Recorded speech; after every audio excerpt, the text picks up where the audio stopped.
आगे बढ़ते नरसिंहपुर के गाडरवारा में बीते दिनों एक युवती के साथ दुष्कर्म करने का मामला सामने आया था। सर्व समाज के लोगों ने आरोपी को फांसी की सजा की मांग को लेकर कलेक्ट्रेट का घेराव किया। मांग की गई कि आरोपी की गिरफ्तारी भले हो गई हो, लेकिन उसकी संपत्ति पर बुलडोजर चलाया जाए। इसको लेकर तेंदुखेड़ा के विधायक भी ज्ञापन में शामिल हुए। कहा गया कि ऐसे आपराधिक करने वाले आरोपियों पर कड़ी से कड़ी कार्रवाई की जाए।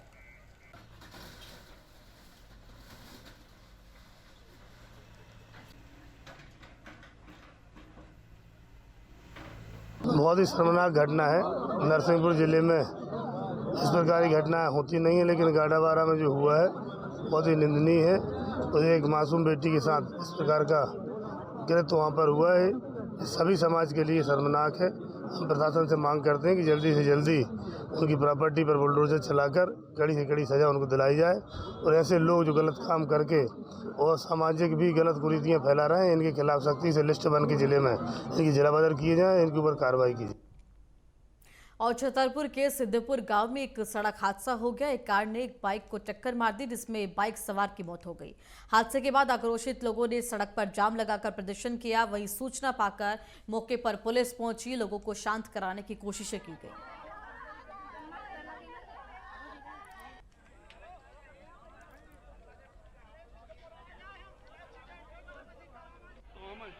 और शिवपुरी में बीते दिनों हुई रेलिंग चोरी का खुलासा किया गया है। पुलिस ने चोरी के 3 आरोपियों को यहां पर गिरफ्तार किया है। इस दौरान पुलिस ने आरोपियों से 25 फुट लंबी रेलिंग भी बरामद की है। गिरफ्तारी के बाद पुलिस आरोपियों से पूछताछ कर रही है।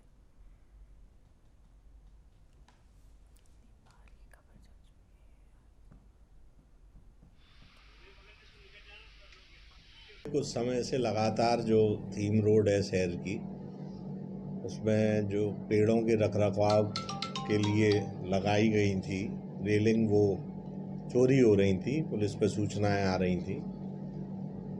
कल हमें उसमें एक सूचना मिली, उसमें टीम गठित करके हमने कार्रवाई की है और 3 रेलिंग चोरों को और जो ये सामान खरीदता था उस कबाड़े के काम करने वाले को हमने गिरफ्तार किया है। कहाँ से सर रेलिंग चोरी की इन चोरों ने? ये जो रेलिंग लगी हुई है थीम रोड पे, उसमें कुछ ग्वालियर बाईपास की तरफ से निकाल के इन्हें बेचा है। आगे बढ़ते हैं। उज्जैन में एक ज्वेलरी की दुकान पर 2 चोरों ने हाथ साफ कर दिया। चोर दुकानदार को बातों में उलझाकर 50,000 रुपए से ज्यादा के जेवर लेकर फरार हो गए। पीड़ित दुकानदार की तहरीर पर पुलिस आरोपियों की तलाश में जुटी हुई है। पुलिस सीसीटीवी फुटेज के आधार पर आरोपियों की तलाश कर रही है।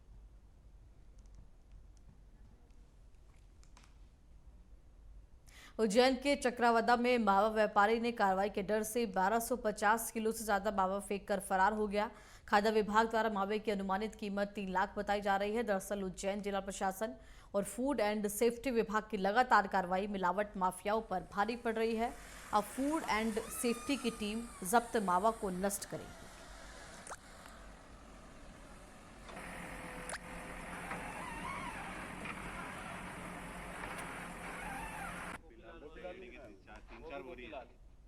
मध्य प्रदेश के दतिया में शहर के जाने माने अधिवक्ता राजेंद्र नरगाज के कार्यालय में कुछ बदमाशों ने अचानक फायरिंग कर दी। वहीं राजेंद्र नरगाज का तिगोलिया में कार्यालय है। बता दें कि राजेंद्र नरगाज मंगलवार शाम को अपने कार्यालय में कुछ साथी अधिवक्ताओं और मुवक्किल के साथ बैठे थे, तभी 2 बाइक सवार बदमाशों ने उनके कार्यालय पर फायरिंग की। गनीमत ये रही कि इस हमले में कोई हताहत नहीं हुआ, लेकिन सरेराह एक प्रतिष्ठित वकील पर फायरिंग होने से दहशत फैल गई है।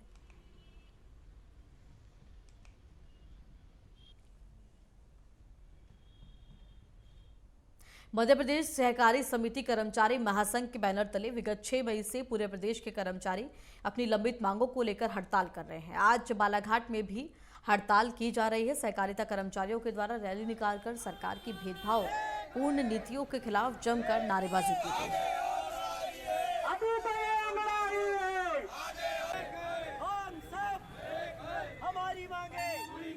6/5/2023 से हड़ताल पे बैठे हुए हैं। ये विगत तो कई वर्षों से बैठे हुए हैं और झूठ मूठ की बातें बोलकर हमें कई बार आश्वस्त करा करके स्थगित करा दिया गया। अब बहुत जब अति का हो जाता है तो उसका अंत जो होता जरूर है। तो ऐसी तांडव में आकर के 6/5/2023 से हम लोग अनिश्चितकालीन हड़ताल पे बैठे हैं श्रीमान जी, और अभी तक कई बार हमारी भेंटवार्ता हुई। आज 5 बार हमारे प्रदेश अध्यक्ष के द्वारा मंत्री संतरियों से बैठक हो चुकी, वार्ता विफल रही। विफल रहने का कारण यह है कि वही आश्वासन मिल रहे थे, वही पूर्व के अनुसार। तो पूर्व के अनुसार आश्वासन पे हमारी हड़ताल स्थगित वापस होने वाली नहीं है, ये हमारे एजेंडे में रखा हुआ है। और फिलहाल एक छोटा सा ब्रेक के तुरंत बाद हाजिर होते हैं।